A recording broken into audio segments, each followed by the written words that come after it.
CMMS Radio talks about all things CMMS, computerized maintenance management software, focused on maintenance management. It's the people, the process, and the culture that make your CMMS journey a success. Thank you for tuning in, everyone. Today, we're going to speak with Jonathan Clark. He is the CEO of MVP1. It's a CMMS EAM, and we're going to get into how they transitioned into this space, how Jonathan got into the space, and a whole bunch of other stuff like we usually do with our journey stories on CMMS Radio. Jonathan, welcome to CMMS Radio. Greg, thanks for having me. Pleasure to be here. Absolutely. And you and I were talking before we hit record, and so I want to talk about two things. Number one, how did you get into this industry in the first place? And then I want to get into kind of how MVP1 came into existence, because there was a transition story there as well. So off you go.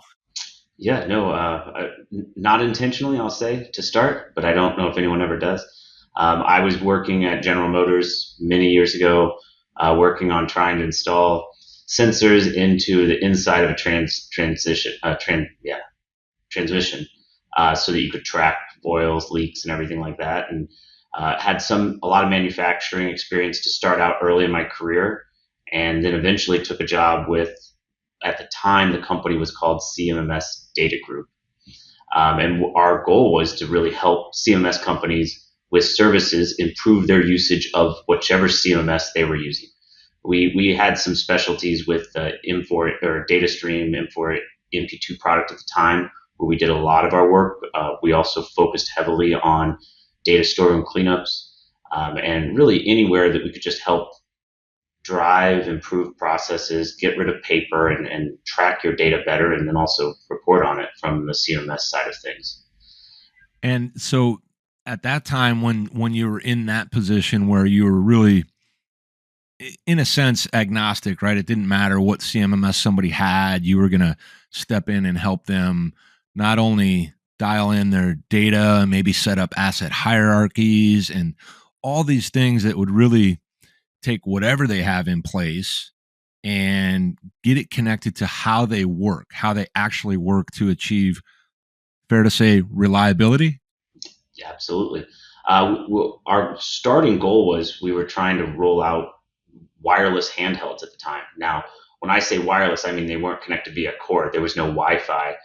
You still had to dock them to transmit the data. Yeah. But they were these LaserLight Pro yellow handhelds that basically could be used as a hammer. And I think we had a few technicians try that as well, but they weren't quite as sturdy.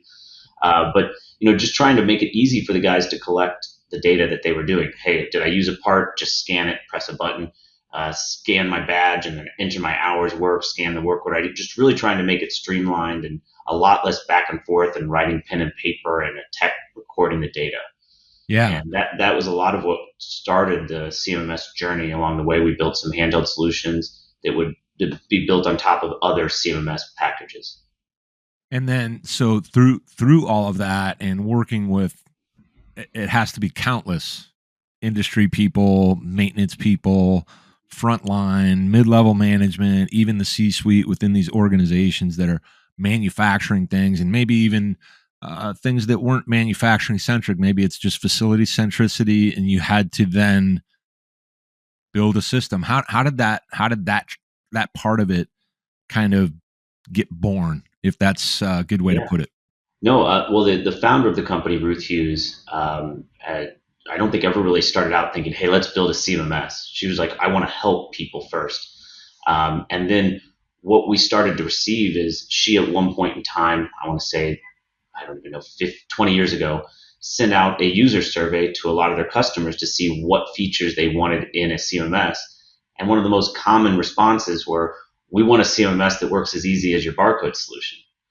So we kind of went backwards, where the only reason we even went down that path was because she asked our customers and prospects what they wanted, and they were like, we want a CMMS that is not clunky, that is streamlined, similar to how your barcode. So we kind of built the barcode solution and then worked backwards from that to build a full-fledged CMMS that would be able to take advantage of that and more.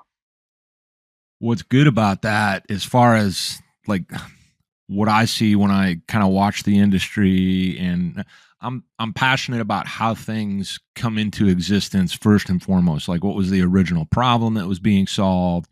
Why do you really exist? As opposed to what a lot of people out there have to do is they go and they type in something on Google, they end up on a website that's got hundreds of CMMS platforms. They're not sure which way to go. Yeah. So I'm always interested in that specificity of around how and why something came into existence. And I like that it was connected to something that was already successful, well adopted, it sounds like, and then kind of built from there.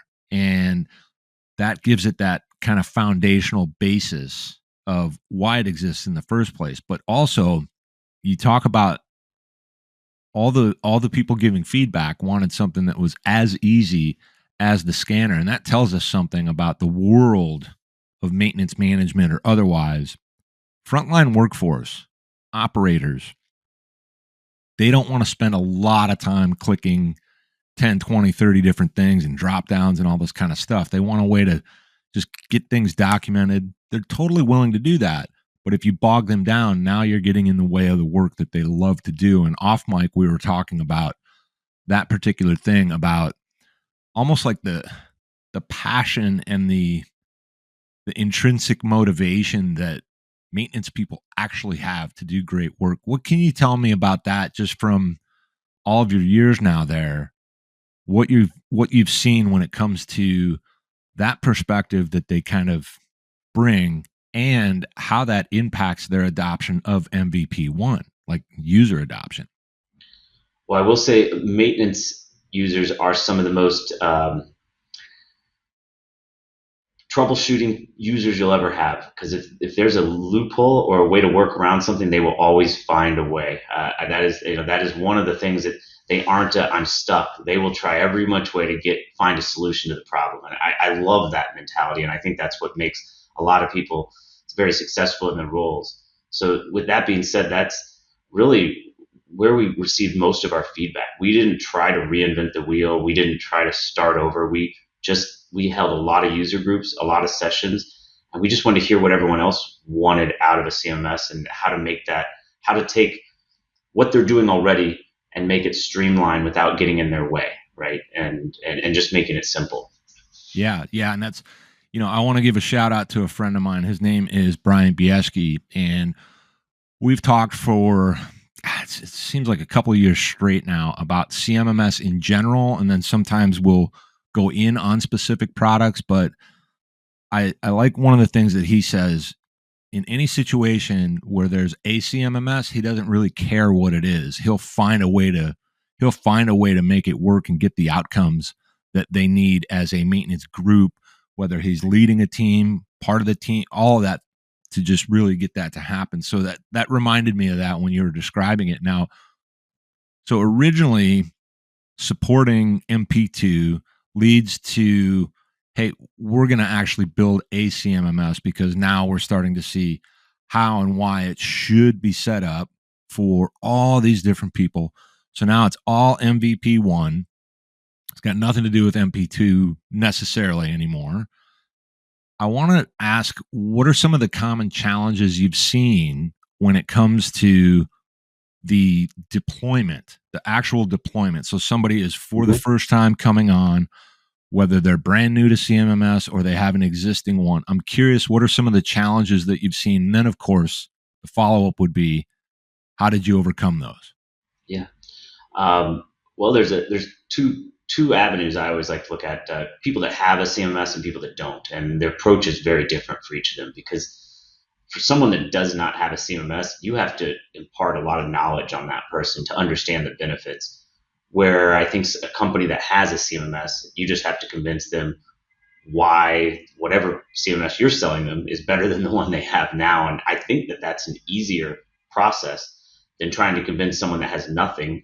Obviously, they think their site is running great and smooth, so it's a bigger sell. So we'll take the CMMS update one, or sorry, the upgrade one, and just to say, what would the implementation is usually not having a good champion or corporate buy-in.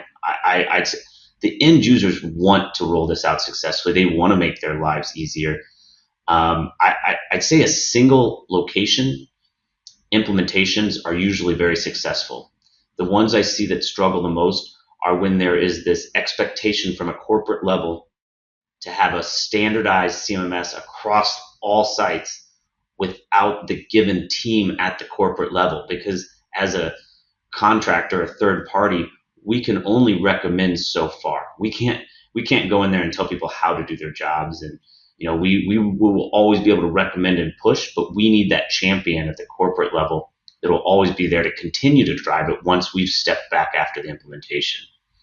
Yeah. And So so, that, yeah. oh, I'm sorry. Go ahead. No, I was going to say as a follow up for that, that's something that we put a bigger focus on in the last few years, is really trying to find that champion during the sales process and not wait till after the implementation to find that person.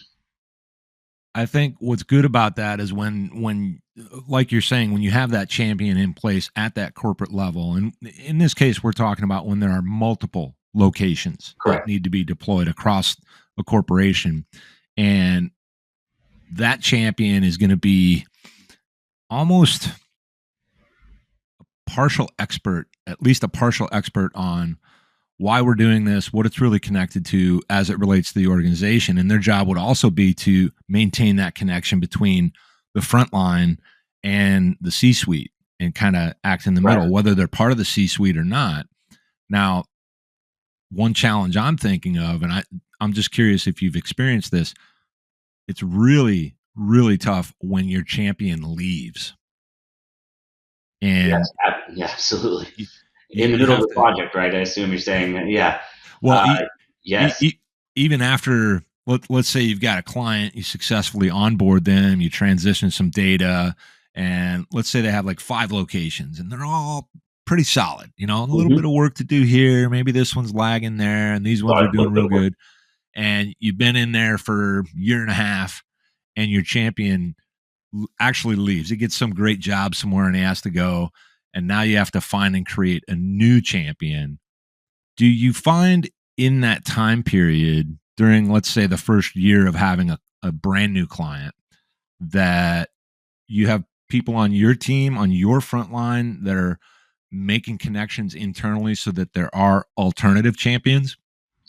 Yeah, we do. We definitely try to have a corporate champion and then like a local site champion as well. And we've had a few, the situation you brought up, turnover, by maintaining that, we've actually helped some people, employees get promoted as well. That one of the local site champions, obviously, when the corporate guy left, he didn't even consider pushing for it. And we were kind of pushing him like, hey, you should look at that position if you're interested. We think you'd be a good fit based on your knowledge of the processes and the software. And so like that to me was the perfect solution, taking one of almost like the local champions and pushing them to corporate. Now, we're not always that lucky, right? Sometimes there's just a gap, and we've also been able to fill that. We will offer, just some sort of, I'll call it project management services as needed. It's not something we're pushing or really trying to sell, but when we see the need, we'll fill the gap by trying to help them, bridge the gap with someone to maintain some of the data standards and approvals, and with that, some of our senior consultants have stepped in to kind of, I want to say, bridge the gap, as we said earlier, and just get them by until they can get that higher end.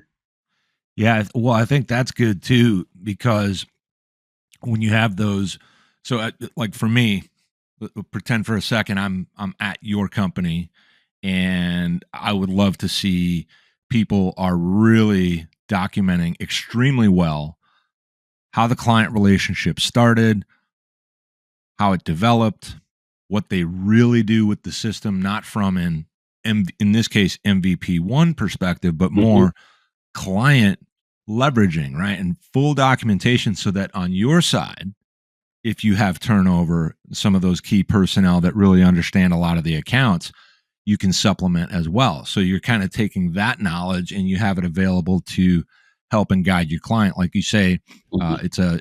it's a stopgap or a stopgap to Yeah. get them through that period of time Yeah. until they figure out what they're going to do. Have you? So when you're assembling your teams over these years and even now and moving forward, are you looking at having a lot of maintenance centric personnel on your front lines? Like, are there CMRPs? Are there maintenance type professionals, or is it kind of a little bit of a mixture? Some that haven't done any of that work. We have a good mixture. We have some consultants that are doing this that were we pulled from. They worked in a factory for 25 years. We have a couple of those. We have somewhere in the middle, worked a little bit. I think we have probably about 30 or 40% have their CMRPs, the consultant. Then we also have new hires that are just there to help with basic software training on how to run reports. So we do try to tailor the roles, and the new hires that we want to push them, right? We want everyone to grow and learn. So we hope that one day they will become that expert. But we are realistic in the fact that some knowledge can only be obtained by doing. Like Yeah. you're 25 years on the plant floor can't be replaced by any class. Like to really truly get our reliability and storeroom experts have been doing it for 40 years, right? Like you just can't replace all that knowledge with any sort of method other than just doing it and living it. Yeah. Yeah. No, and this is a really common question, or maybe even something I observe throughout the industry, where I go back and forth on, do we have to have these absolute experts in place at the provider? I say yes, whenever we can, we absolutely want that. Then I think, well, what about when you get someone that comes in from retail and all of a sudden you watch them grow and thrive for a couple of years on helping people with the platform? They can become some type of an expert. Yeah. And so I'm not opposed to that. And it's just really about whether you as an organization are telling the public and the people that you work with what the real score is when it comes to who's on your team. Yeah. Do you get customers that will ask like really challenging questions like that, like things like, how many people are in your customer success department? And they make you give examples of like a catastrophic failure with your deployment that you had to fix. Have you ever had those kind of challenges from people? We definitely get some of that. A lot of it addressed in the statement of work. So like we'll have almost responsibility and roles. I don't think we get a lot of like just pure numbers, like how many people are on the customer success team, but they want to know who is responsible for what at your company. So we'll have here's their sponsor, here's your main sales contact, here's your support contact, here's your project manager, here's your implementation consultant, those sort of things. We really try to spell out the roles and who's going to help you. Because obviously, we're talking about an implementation. There's also customers like self-implementation too. Like we need to fit all needs, self-implementation to full. And I just we're talking about like the full implementation, right? Plenty of our customers try to start on their own and then come back when they need help as well. Yeah, it's well, you're gonna get customers out there that they really do know. Like I was giving you an example when I was talking about Brian Bieski. He might ask a few questions, but he's probably going to figure it out no matter what. Even like you mentioned how maintenance people, people that are on the plant floor, in these facilities doing the work, they're problem solvers, and they don't want to get bogged down too much. It's not like they're not breaking rules, but they're finding ways forward. To you also said they don't like to be stuck. They do not like to be stuck. And it's interesting, when they get stuck, they will recognize it, stop, and then find the thing that gets them unstuck. Like if that means, all right, I'm not going to be able to fix this right here, right now. I am going to have to go and get that part, and it's going to be 2 hours. They're trying to avoid those things and bring things back online, maintain that availability through reliability. What do you think at the client site itself, at each of the site? Oh, by the way, are you location based when it comes to the way the platform is set up? So if I were a brand new client and I view things as, here's a location or a site, and then here are the buildings that are there, here's how it's broken down, is that primarily how it's deployed? It can be. You can our asset hierarchy is completely customizable. So some places don't really look at, like, a manufacturing line usually focuses more on lines and then less on location, and then facilities and gas and utilities might be more location based at the top of their hierarchy. But the hierarchy itself is flexible enough to handle both situations.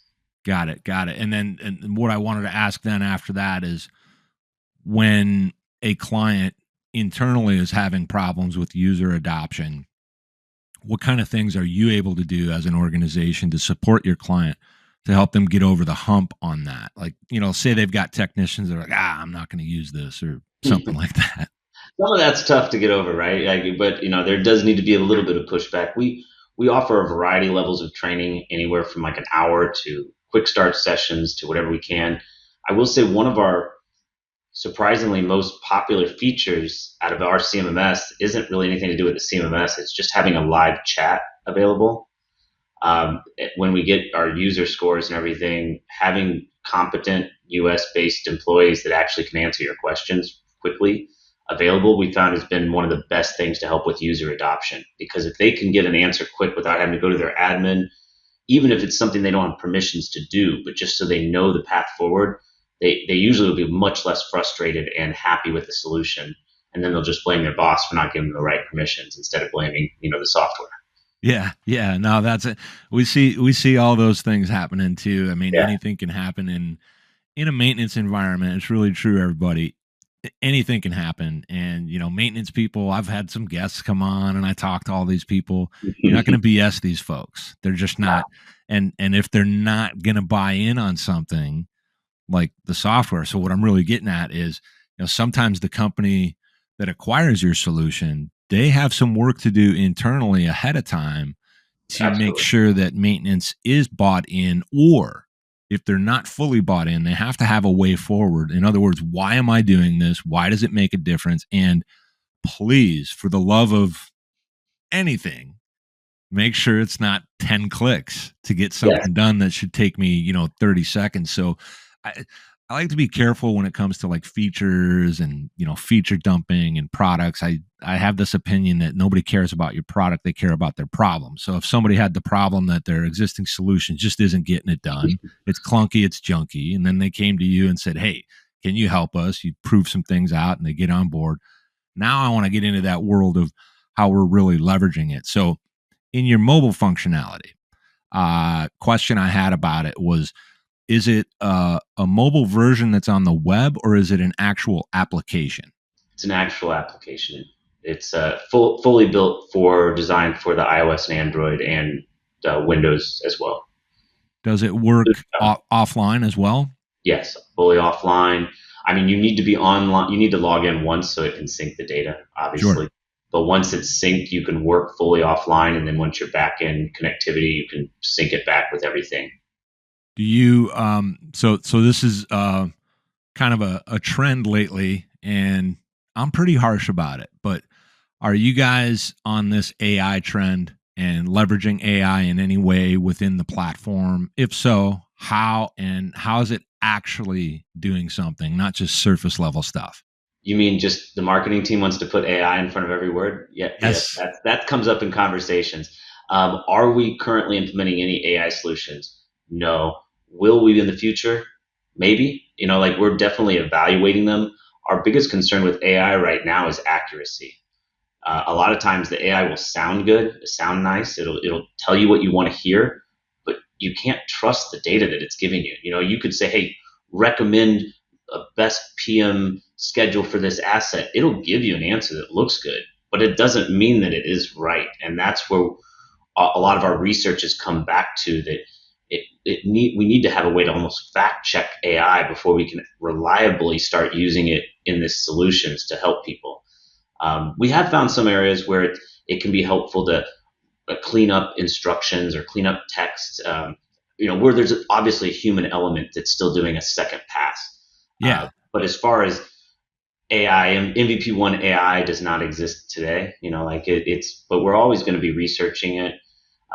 I think there's a lot more to be had in some of the wearable technology that will help technicians a lot more than some of the AI coming down the road. Like the Google glasses, the stuff, the augmented reality. We have customers that are using that with our Android app now with great success. They're hands free. What they're doing is they're putting one extremely knowledgeable technician in the office, and then they have four new guys out in the field with these glasses, and he can run four guys with his knowledge instead of one person. So I think there's a lot of efficiency to be gained before we even have to worry about AI taking over the CMMS world. I like this because I feel exactly the same way. And I also, because I have to remind people sometimes I'm not anti AI, I'm not anti really any of this stuff. I just want it to be real in that it's actually impactful and not just a marketing thing. And at the same time, it's like, oh, what are you doing, Greg, crushing all these marketing people? But the reality is vanity metrics, the hair on fire running around, we got to hit our numbers and do all that starts to become the thing. And I get it, but it takes us away from what's really happening. So I think it's refreshing that you're able to say, yeah, we're not doing anything with that, but we're watching it, we're keeping an eye on it. And you've already said, well, we want to make sure that it's going to be accurate. So we don't want to lose our human element. And then you switched over to, the virtual type or augmented reality type situation where somebody with that real boots on the ground in the trenches, 20, 30, 40 years worth of experience can guide people that are out on the plant floor, and they start to learn from that person as well as their own experience to make it their own.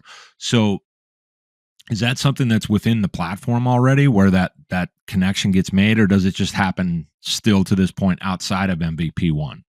No, I mean the connection. It's part of the Android application. If you sync it, some of the hardware out there already works if you're using the Android application. We haven't done anything with the Apple Vision Pros yet. Obviously it's under R&D, but with as far as the RealWear tech, I don't know if you've looked at those. That will work out of the box with our Android app right now. Wow, that's it's pretty cool. Who would have thought, right? This is stuff we used to watch movies about.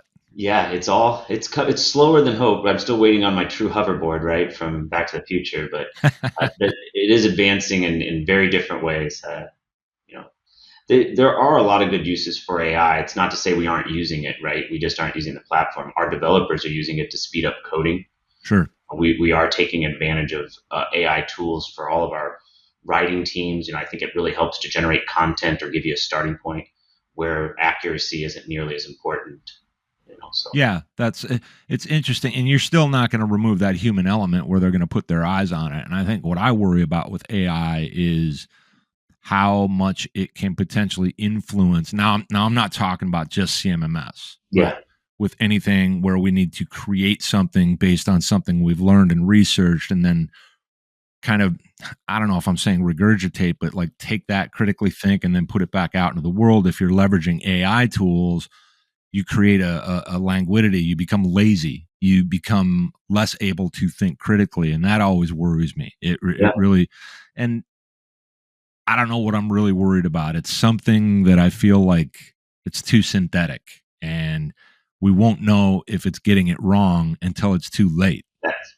That's a good way to look at it. You won't know until it's something really is wrong. Like that's when you'll find out. Yeah. This is and another thing about this world when we talk about maintenance management and CMMS and technology is we want as much data as we can possibly get, but we don't just want it all sitting in a pile like a bunch of spaghetti. Oh. We want contextual, actual, meaningful, contextual, actionable data. So are you finding anything with regards to your clients leveraging this? Does it already have, do you already have like business intelligence built into the platform, or do they have to push out to do that? We have both. We have for our own, we have a few different options. We have our own internal with all the business intelligence where you can generate your own reports. And then we also have APIs so they can push to Power BI and Excel and, all the other tools. Just some people, many customers want their data in one place, right? Even though they can get it in our system, they want data from accounting and data from HR and everything pooled into their master dashboard nowadays. And Power BI or Tableau or one of the other many platforms out there that's doing that are very, we love seeing what customers can do on their own because it is far beyond anything we could have dreamed of. They are some of the best product designers that you'll ever meet. Yeah, I like that you said that, because if you maintain that connection and interaction with your clients and you learn from what they're doing, that further informs how you can make your own improvements for them. I was just thinking about this yesterday. This is really true. I was thinking about how in the industry we're looking for the next thing that we can do that's big and bad and go get this other market Wacky. Yeah. when everything is already there. You have a client base. They will tell you exactly what they need, what they want, why they love you, why they don't. They will tell you I when you mean, give them that opportunity. So yeah, you can always learn from your clients. And I want to remind all the CMMS companies out there and all the technology companies out there. I don't know if I'm right, but I think it's a pretty good kind of perspective where always look at your clients. They got you where you are. They got you to where you are right now. And you want more of them. You don't want some other non-fit client because it's cool to have this industry on your platform. I don't know. I get on the soapbox all the time. That's why I've got the podcast. I would like to switch you into the fun question segment, but one more question about MVP1. Can you share with us anything that's exciting on the horizon for you that people should keep an eye out for?